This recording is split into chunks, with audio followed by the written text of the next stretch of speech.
Tom, first of all, welcome to New York. I know it's a place you've always wanted to visit. At this point, does it feel like a different sort of fight week because you had little notice, or now you're here, you're doing all the media, it's just like any old week you're coming into? It's just like any old week, mate. I've been here a little bit longer this time because I'm used to fighting in London, so I've been here for like 4 days already. Got a little time to chill and get used to the time change and stuff, but yeah, regular fight week, mate.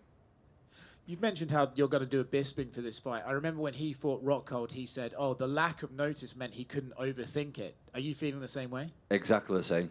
Exactly the same, honestly. Usually with like a 10-week fight camp, I've got so much time to it's like just a massive build-up, whereas this time, especially because I didn't have my visa, that took a lot as well.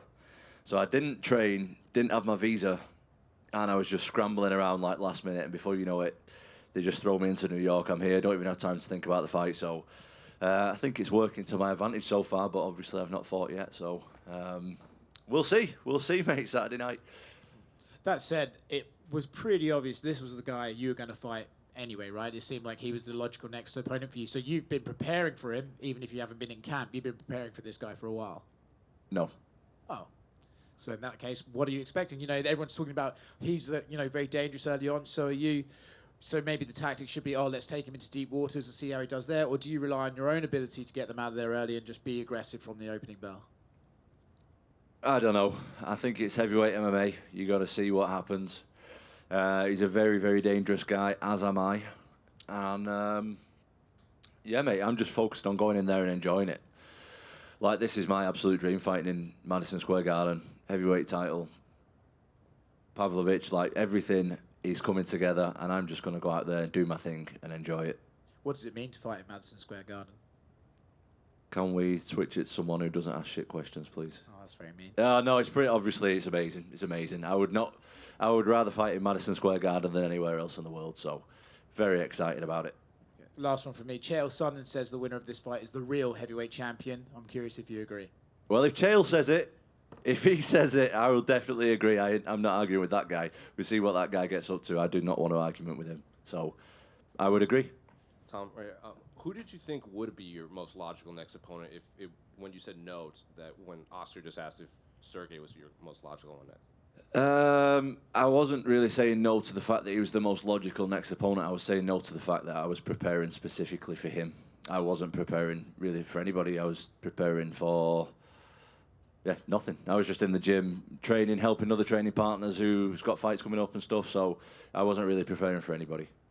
And what did you make of Sergei's last fight? Because when he fought Curtis Blades, a lot of people seemed surprised that Curtis wasn't shooting for takedowns, but I guess if you watch that fight back, Curtis was landing a lot of strikes. Sergei was just kind of walking through them and walking through Curtis's power. So what did you make of his last performance? Yeah, I mean, I was also surprised that he wasn't going for takedowns, but like you say, he did have a lot of success just with he was landing. So maybe he believed that one of them was going to land and put his lights out. Do you know what I mean? So maybe he just got a little bit, I wouldn't say greedy, but he just got, he was having success, so he was just sticking with that. So I wasn't too surprised, I guess. And then final one for me. I know a lot of fans are obviously excited for John Jones and Stipe, but it seems like in terms of an actual competitive fight, they seem more interested in you and Sergei because you're two new names to the top of the heavyweight division. You have like the record for shortest fight time and everything. So have you got a sense of that like these hardcore fight fans seem more intrigued by this fight than the original main event? I don't know, because I've not been looking on social media, to be honest. I'm just staying away from all that. Like, I've had a really, really short time. I've basically not had time to prepare, let's be honest. 2 weeks isn't long enough to prepare for a fight. But, any distractions or I'm just not into that. Like, other people's opinions are other people's opinions, and I just stay away from that shit, to be honest. I'm doing my own thing. I'm here to win, of course, and I'm not letting anyone's opinions or whatever sidetrack me. Like, that's their business, and let them do their thing. Tom, down here to your right, piggybacking off what Jose said there about Jones and Stipe, obviously the reward would be fighting one of them at some point later next year.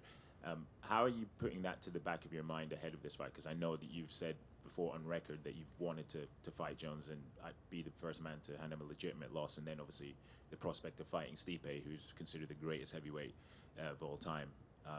is a mouth-watering one for yourself. So how are you putting that to the back of your mind?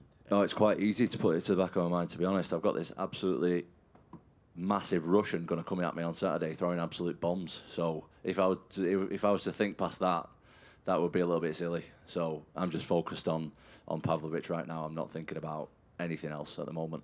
And I know the fight hasn't rolled around yet, but it wasn't that long ago before you got into the UFC that you were struggling to have fights and that you made the decision to pack it in for a little bit. Is it a bit surreal now to know that you're going to be co-headlining at the greatest combat sports arena in the world?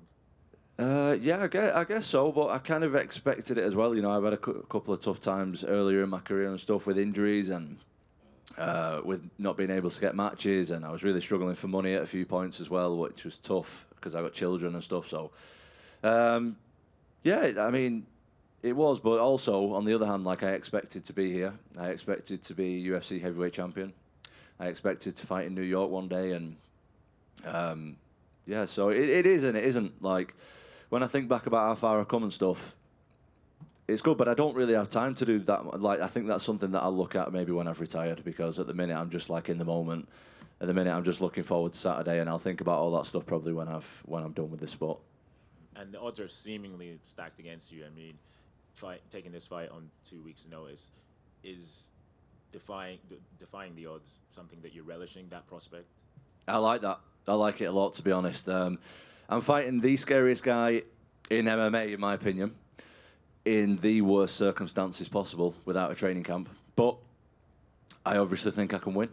Like, I'm not the kind of guy who shows up for money or who, you know, I ain't signing a contract and showing up if I don't think I'm going to win. Like, I truly, truly believe that I can win on Saturday night and that I'm going to win. I'm an absolute winner and I'll find a way to win, no matter what the circumstances. So, yeah, the odds are definitely stacked against me, and it'll be even better when I win the title on Saturday night. Cheers, man. Thank you. At the back, Tom. Oh, hello, mate. Hi, mate. You touched on Bisping before, and obviously he's been there and done this. He's knocking about this week. Has he given you any advice on how to deal with this moment? Yeah, I mean, me and Bisping is like my dear friend. I absolutely love Bisping. But before that, before we were friends, I was like a Bisping fanboy. I still am a Bisping fanboy. Like, I think what he's done for UK MMA and just MMA in general is absolutely unbelievable. Yeah, Bisping's always giving me advice. We're friends. We speak all the time.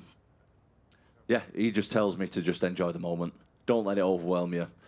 And that's what I intend on doing, because that's when I do my best work. I'm not going to go in there on Saturday, mate, and take it too serious. It's not life or death, mate. This is a sport, and I'm going to go in there and I'm going to enjoy myself. Win or lose, I'm going to enjoy myself on Saturday night, and I can't wait. Talk to me about what it would be like to be the third British champion. Obviously, we haven't had a lot. It seems like MMA's just taken off in the country, and we could have a heavyweight champ by the weekend. Yeah, UK MMA right now is absolutely wild. It's so, like, the level of the guys in the UK for such a small country is unbelievable. To be the third UK champion and the first UK heavyweight champion is something, yeah, that's what dreams are made of. But again, I'll think about that stuff, mate, when I've retired. Like, right now, I've got big fights to win, massive fight on Saturday, and all that stuff will be amazing, but that's something for the kids and the grandkids when they're a bit older. Yeah, just finally from me, obviously I was speaking to your dad Andy the other day, and he was telling me a story about how he quit his job to coach you and your brother, and 18 years later, here we are, about to headline or co-headline in MSG.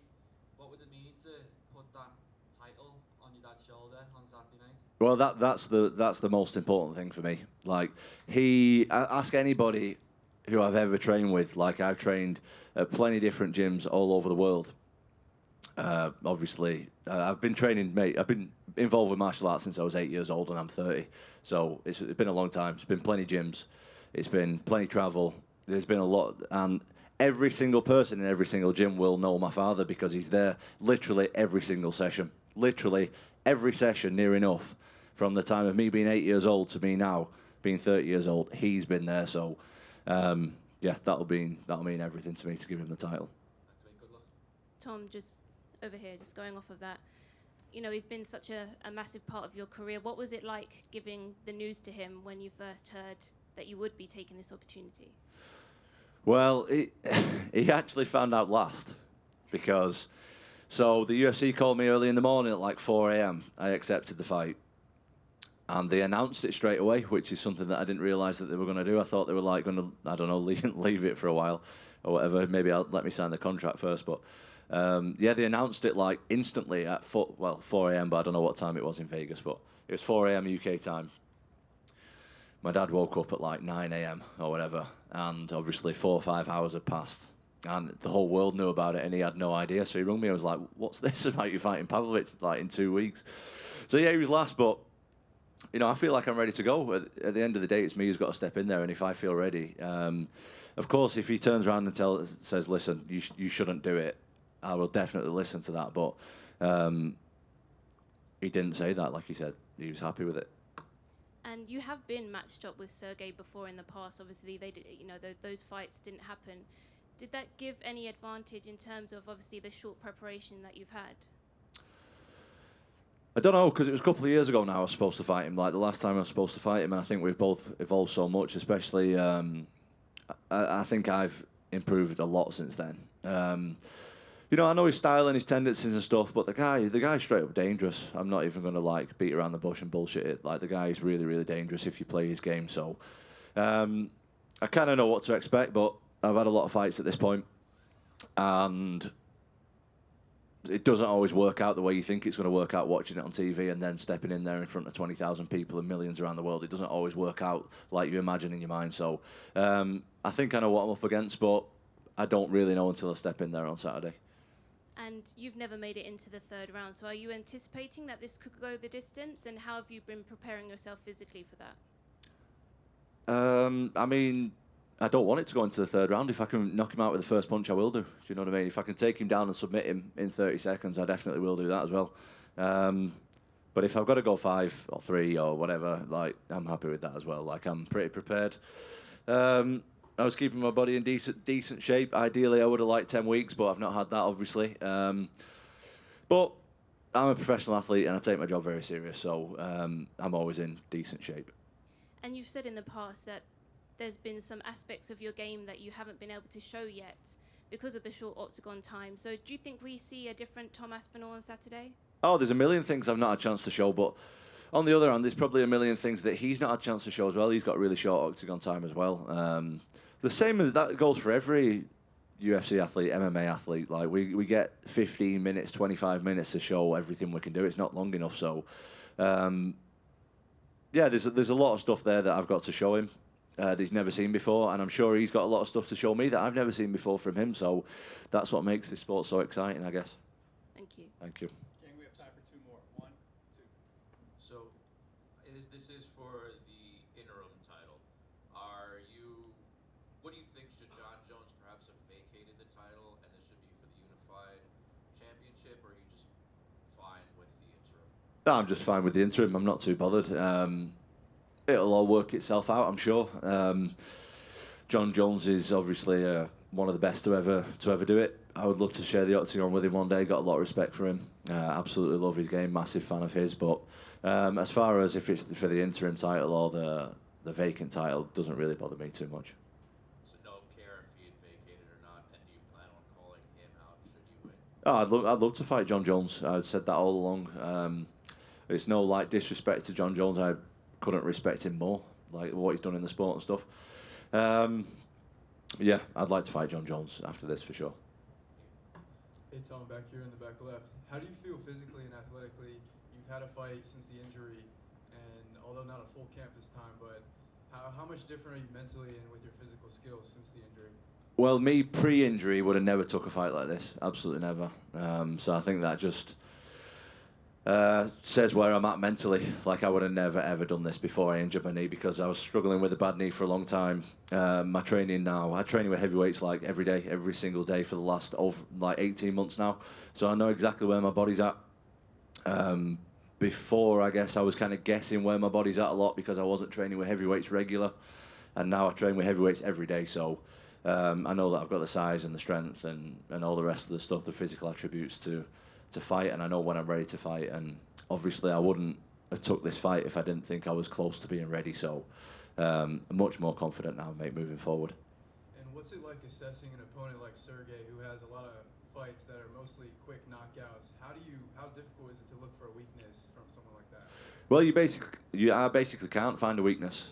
I don't think anyone can look at his fights and be like, this is where he's good and this is where he's bad, because he's not really shown much bad at this point. So I just got to do my thing. The biggest advantage that I've got is he's fought no one who moves anything like me, because there's not a guy in the heavyweight division who moves like me at all. So you can't prepare for me. It's really difficult for my training partners who train with me every day to be able to figure out what I'm doing. So guys who have never experienced anything like my movement, that's my biggest advantage that I've got. It's not his weaknesses, because I can't look at his game and be like, right, he's weak there, because he's not shown any weaknesses. So I just got to bring things that he's not seen before.